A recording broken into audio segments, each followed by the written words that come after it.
Hey everybody, my name is Sarah Dibbern and I had the opportunity of speaking with you guys at chapel in the fall, and I am so excited to be back with you today. So like a lot of you, I have been spending a lot of time on my phone recently. And as I scroll through news feeds on different social medias, I see story after story of the darkness in our world. And after a while, I get a little sick of it and I have to put my phone down and walk away.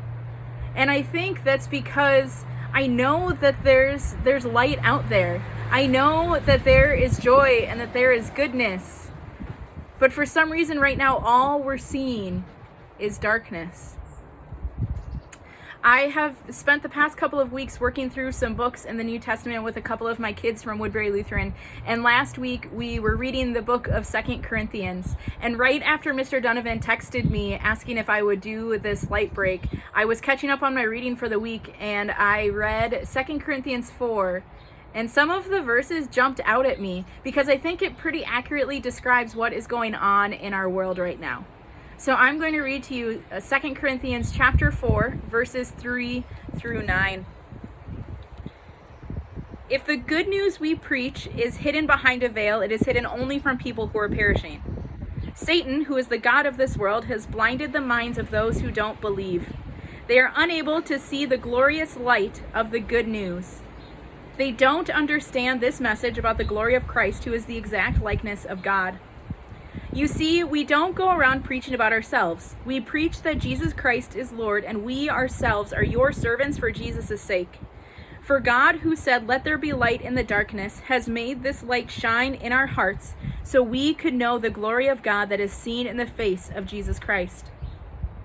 We now have this light shining in our hearts, but we ourselves are like fragile clay jars containing this great treasure. This makes it clear that our great power is from God, not from ourselves. We are pressed on every side by troubles, but we are not crushed. We are perplexed, but not driven to despair. We are hunted down, but never abandoned by God. We get knocked down, but we are not destroyed. These first couple of verses seem pretty accurate in our world right now. That there is so much darkness going on that it feels like the darkness is blinding us. But these last couple of verses, these are the places, this is the place that we get to live in. That we are perplexed but not driven to despair, that we are hunted down but never abandoned by God, that we are knocked down but we are not destroyed, that we have a light that we get to proclaim. Our world is a pretty dark place right now. But this resurrection life that we've received, this light-giving life that has been so graciously given to us, this is the light that we get to proclaim. Because this light shines brighter than any of the darkness that our world may be throwing our way. And that is a pretty big deal.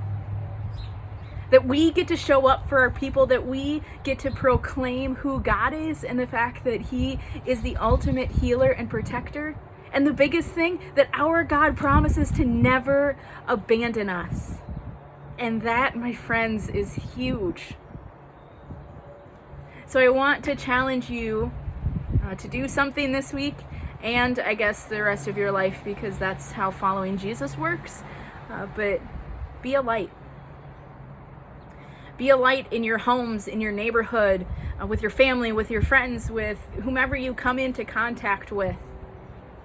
But be the light that points people to the cross, that points people to the ultimate healer, that points people to the fact that darkness doesn't get to have the foothold.